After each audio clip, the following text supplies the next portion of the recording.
பொடிநடையாக அமெரிக்காவை வலம் வருவோம்.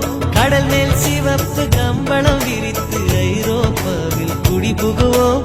நம் காதலை கவி பாடவே செல்லியின் வைரனின் கல்லறை தோக்கத்தை கலைத்திடுவோம்.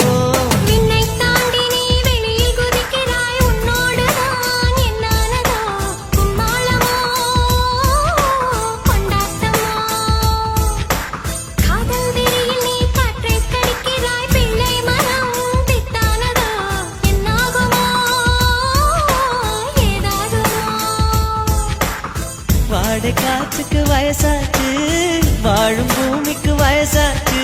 கோடி யுகம் போனால் என்ன, காதலுக்கு எப்போதும் வயசாகாது.